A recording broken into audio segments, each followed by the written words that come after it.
Hola, ¿qué tal? ¿Cómo están? ¿Se sienten bien? Estoy muy contenta de estar nuevamente con ustedes. Mi nombre es Aleida Guevara. Soy médico cubana, madre de 2 hijas, de las cuales estoy muy orgullosa. Desde muy joven estoy comprometida con las causas sociales de la libertad de los pueblos, su independencia, su identidad. Porque mi madre me formó con la fuerza y la ternura de mi gente, bajo la guía de mi padre, Ernesto Guevara, más conocido como el Che. Esas causas también significan luchar por la Pachamama, luchar con los pueblos indígenas, que son los que defienden mejor nuestra tierra, saben protegerla. Ellos son los que nos pueden enseñar muchísimas cosas contra esto. En los últimos años hemos sufrido de verdad todo el cambio climático. Ha sido tremendamente duro para todo el planeta. Quizás algunos piensen que de alguna manera nos podemos mudar para otro planeta o quizás hay alguno que podemos utilizar. No sé, ¿qué piensan en ese sentido? La verdad es que yo no creo que sea posible. Por eso es que tenemos que defender este planeta que tenemos y aprender a hacerlo. Hace más de 3.000 millones de años, las primeras manifestaciones de vida de nuestra Tierra aparecieron en el agua.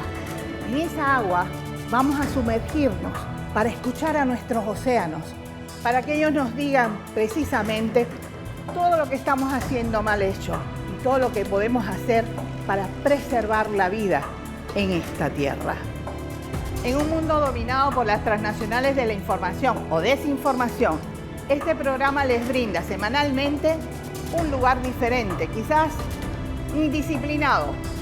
Si ustedes quieren seguirnos, háganlo, sencillamente con Aleida Guevara.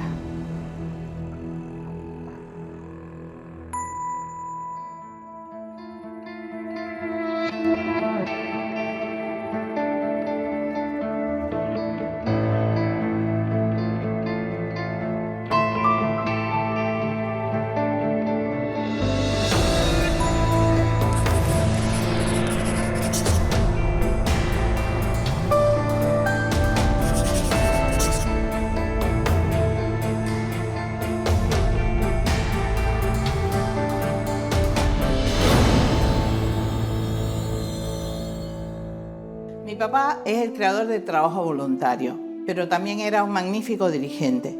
Por tanto, no le pedía nada a nadie que no fuera capaz de hacer el primero. Eso lo distinguía siempre. Papi, en ese tiempo que está en la Revolución Cubana, lleva muy poco tiempo en la casa. Realmente trabajaba 16 a 18 horas diarias y si no, llevaba el mensaje de la Revolución Cubana a muchos países del mundo. Eso le daba muy poco tiempo para estar con sus hijos.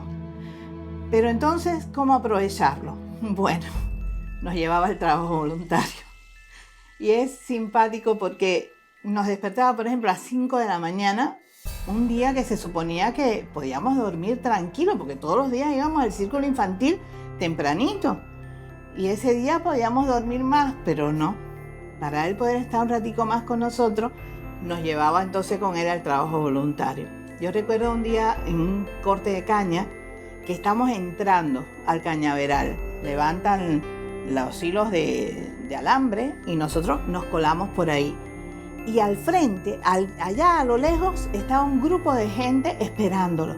Mi papá entra por el lado, se pone a cortar caña y claro, la gente después se da cuenta y corre para estar a la par de él. Me sentó en una tonguita así de caña, así un montón de caña. Ahí me sienta, me da una caña, me la pela y me empieza a contar algo. No me pregunten qué, porque la verdad que no lo recuerdo. Pero sé que debe ser algo entretenido, porque yo tenía muy poquitos años y estaba tranquila comiéndome mi caña y escuchando a mi papá. Y de alguna manera son los pequeños retazos que guardan la memoria de esos poquitos momentos que disfrutamos juntos. Después, cuando ya papi muere, decidimos que todos los 8 de octubre entonces haríamos trabajos voluntarios. Era la manera mejor de recordarlo. Y ahí se reunían los compañeros que habían estado en el Ministerio de Industria con él, combatientes del ejército rebelde, tanto de la sierra como del Escambray, de la invasión. y algunos sobrevivientes de Bolivia y del Congo también se unían a trabajar ese día en honor a mi papá. Lo lindo de esto es que al final de la jornada, cuando ya terminábamos de hacer el trabajo voluntario, entonces nos reuníamos y todos ellos empezaban a recordar algo de mi papá. Y era lindo, ¿sabes? Porque muchos años después de que ya no existía físicamente, sus compañeros lo seguían recordando. Entre ellos, un viceministro del Ministerio de Industria, Arcos. Arcos contaba anécdotas con una ligereza, con una espontaneidad tremenda, y eso nos acercaba muchísimo a mi papá. De verdad, nos permitía conocerlo más. Él contó un día, por ejemplo, que estando en el Ministerio de Industria, a él le tocaba la guardia ese día. Mi papá llega tempranito, en la madrugada, y le dice, ¿qué haces acá? Y Arcos le dice, bueno, estoy de jefe, ¿no? De jefe de la guardia. No, deja a alguien a cargo y ven conmigo a cortar caña. Jefe, yo, vamos, estoy aquí de No. Vamos conmigo a cortar caña, y se lo llevó a cortar caña. Arcos, que estaba un poco molesto por eso, trata un poco de descobrársela, y ¿qué le dice? Cuando ya están trabajando hace un rato en el corte de caña, dice, bueno, jefe, como usted fue el que me trajo para acá, entonces haga el favor, pague la merienda. Mi papá lo mira y le dice, no, yo creo que es mejor que pague la merienda el que menos caña haya cortado. Se ponen a mirar los montones de caña que cada uno tiene, e inmediatamente Arcos, que era muy vivo, le dice, jefe, ¿sabe lo que pasa? Que el chino era un compañero de la escolta de mi papá.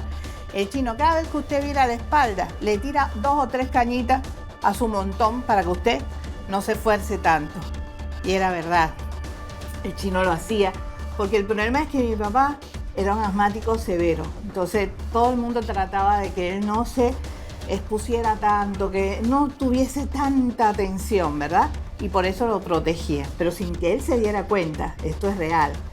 Entonces mi papá mira a Arcos muy serio y le dice, bueno, como tú tuviste tiempo para ver lo que el chino hacía o dejaba de hacer, paga tú la merienda. Y ahí terminó la anécdota.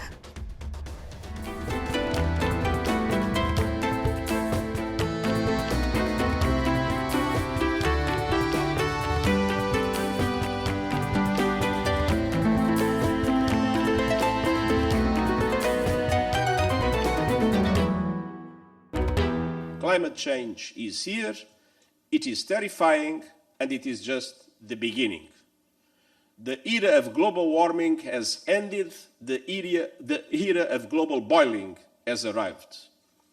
The air is unbreathable, the heat is unbearable, and the level of fossil fuel profits and climate inaction is unacceptable. Incendio marino, océanos hirviendo, desastres naturales más mortíferos, era de la ebullición global.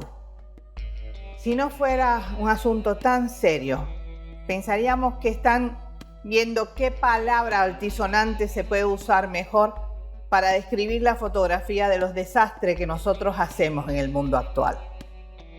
Este 2023, Naciones Unidas informa que estamos en los niveles más altos de concentración de gases con efecto invernadero, que son los gases que retienen el calor en la atmósfera, y esos son los que provocan los cambios climáticos, tanto en el mar, en la tierra, como en el aire. Con un aumento de la temperatura global de 1,1 grados Celsius, se notan cambios climáticos nunca vistos en miles de años, como son el aumento del nivel del mar, los fenómenos meteorológicos extremos y también la desaparición del hielo marino. Por ejemplo, el hielo marino de la Antártida se ha disminuido notablemente en los últimos tiempos, llegando a niveles más bajos registrados. Por otra parte, el deshielo en los glaciares va aumentando a pasos agigantados y, sin embargo, aumenta la temperatura en nuestros océanos a cifras nunca antes registradas antes del 2022. Las grandes capas de hielo que cubren Groenlandia y la Antártida se van derritiendo a un ritmo 3 veces más acelerado que hace 30 años, lo que provoca un aumento del nivel del mar. Según esta publicación científica, los investigadores han llegado a la conclusión que si hoy, en este instante, nosotros pudiésemos frenar todas las emisiones de gases con efecto invernadero, aún así, fíjense, por la acumulación de CO2 que hay ya en la atmósfera, estaría condenado 120 billones de toneladas de hielo de Groenlandia a desaparecer. Este hielo, condenado a derretirse de Groenlandia, aumentaría hasta 30 centímetros el nivel del mar, algo así, fíjense. Por tanto, muchas islas pequeñas podrían desaparecer totalmente y otras zonas del planeta se verían sumergidas también, de manera que millones de personas tendrían que salir a buscar otro hábitat. Los océanos se vienen calentando continuamente y esto ha sido comprobado por múltiples mediciones en la última década. Estos océanos hirviendo, ¿cómo afectan el equilibrio de la Tierra? En el Caribe advierten que estas olas de calor oceánicos pueden destruir los arrecifes coralinos de esta región. El aumento de la temperatura de las aguas puede provocar el blanqueamiento, enfermedades y destrucción de los corales. Por tanto, faltarían los servicios que estos prestan, como puede ser la protección de las costas y con sus lindos colores aumentar el turismo. Por todo lo que hemos explicado anteriormente, por la acidificación del agua, por la falta de oxígeno, por la falta de alimento, las especies marinas tienen que buscar otros lugares para reproducirse, para alimentarse, para sobrevivir. Por tanto, las personas que han vivido siempre de la pesca, en este momento ya resienten esta situación. Es muy difícil para ellos porque ahora, ¿dónde están esos peces? ¿Cómo buscarlos? ¿Cómo seguir viviendo de ese trabajo? Los científicos del clima dicen que la única forma de evitar nuevas catástrofes es tomar medidas urgentes ahora. Lo que pasa es que no sabemos si ese ahora es realmente ahora. Hace más de 30 años se ha dicho todo sobre este tema. Recordemos la cumbre de la Tierra en Río de Janeiro en 1992. Con solo el 20% de la población mundial, ellas consumen las 2/3 partes de los metales y las 3/4 partes de la energía que se produce en el mundo. Han envenenado los mares y ríos, han contaminado el aire, han debilitado y perforado la capa de ozono, han saturado la atmósfera de gases que alteran las condiciones climáticas, con efectos catastróficos que ya empezamos a padecer. Los bosques desaparecen, los desiertos se extienden, miles de millones de toneladas de tierra fértil van a parar cada año al mar. Numerosas especies se extinguen. La presión poblacional y la pobreza conducen a esfuerzos desesperados para sobrevivir aún a costa de la naturaleza. No es posible culpar de esto a los países del tercer mundo, colonias ayer, naciones explotadas y saqueadas hoy por un orden económico mundial injusto. La solución no puede ser impedir el desarrollo a los que más lo necesitan. Lo real es que todo lo que contribuya hoy al subdesarrollo y la pobreza constituye una violación flagrante de la ecología. Decenas de millones de hombres, mujeres y niños mueren cada año en el tercer mundo a consecuencia de esto, más que en cada una de las 2 guerras mundiales. El intercambio desigual, el proteccionismo y la deuda externa agreden la ecología y propician la destrucción del medio ambiente. Si se quiere salvar a la humanidad de esa autodestrucción, hay que distribuir mejor las riquezas y las tecnologías disponibles en el planeta. Menos lujo y menos despilfarro en unos pocos países para que haya menos pobreza y menos hambre en gran parte de la tierra. No más transferencias al tercer mundo de estilos de vida y hábitos de consumo que arruinan el medio ambiente.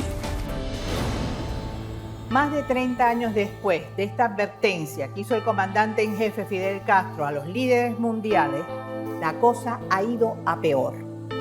Desde el 2008, tormentas devastadoras, inmensas inundaciones han provocado que 20 millones de personas tengan que desplazarse de sus hogares. El panel intergubernamental estima que solo en la próxima década el cambio climático llevará entre 32 millones y 132 millones de personas a la máxima pobreza, que provoca la falta de acción coordinada mundialmente para frenar los efectos del cambio climático. ¿Por qué no se toman las medidas necesarias para evitar esta catástrofe? ¿Cuántas advertencias más serán necesarias y cuántas tragedias? Leaders must lead. No more hesitancy, no more excuses, no more waiting for the others to move first. There is simply no more time for that. It is still possible to limit global temperature rise to 1.5 degrees Celsius and avoid the very worst of climate change, but only with dramatic, immediate climate action.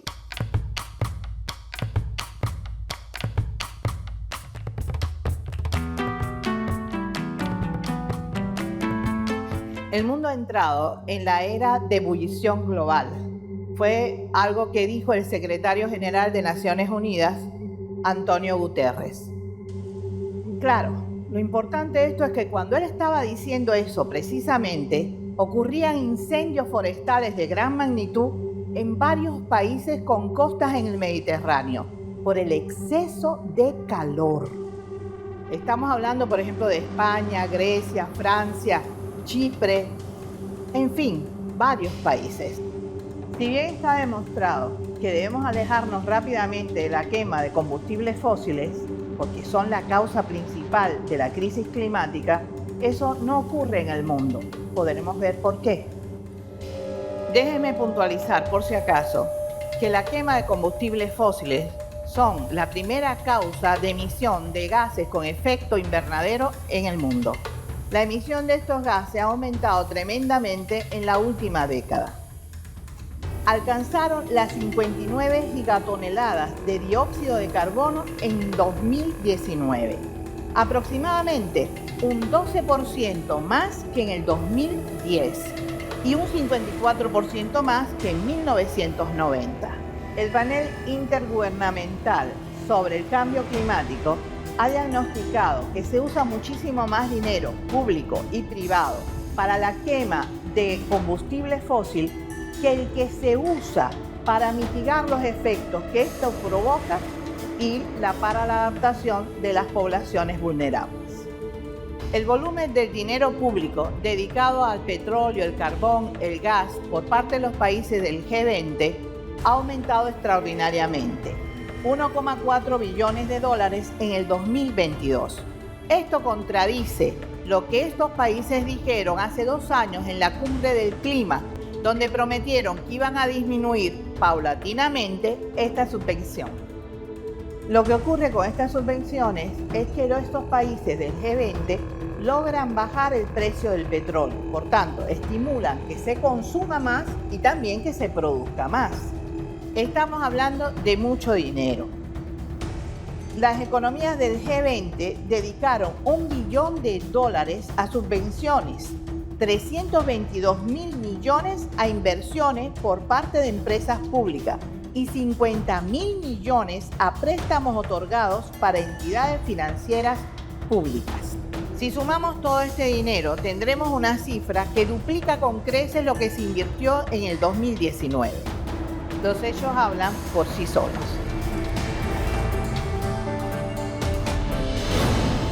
La industria del petróleo y del gas son industrias realmente muy poderosas, tienen mucho dinero y ellas compran influencia política para mantenerse a flote. Ellos manipulan las decisiones políticas, porque con ese dinero que tienen, compran a los políticos, hacen campañas electorales que ellos financian y por tanto, cuando el político es elegido, ya no puede ir contra ellos de ninguna manera, está comprado, lo tienen en su bolsillo. Por ejemplo, en Estados Unidos, muchos políticos republicanos que defienden estas posiciones reciben muchísimo dinero de la industria petrolera. Pongamos algunos ejemplos. El representante de la Florida, Mario Díaz-Balart, muy conocido en Cuba por su vínculo estrecho con la mafia de origen cubano-americana que existe allí, tiene en sus bolsillos alrededor de $400.000 que le han pagado por sus campañas electorales las empresas petroleras. Nos enfrentamos a un gran reto. La ciencia ha dado soluciones. Ninguna de ellas es fácil de realizar, pero si no lo hacemos, la alternativa sería todavía muy difícil. Cambiar el rumbo para limitar el calentamiento global a 1,5 grados centígrados significa la reducción de la emisión de gases con efecto invernadero a corto plazo. Para ello es necesario una transformación del paradigma energético. Es decir, tenemos que dejar de usar el combustible fósil para pasar a la energía limpia o renovable, como la del sol o la eólica. Pero eso hay que hacerlo ya. La ciencia no se equivoca. El cambio climático está aquí. Ya lo sentimos. Está cambiando el mundo. Y por supuesto, perjudica entonces a las personas y al planeta.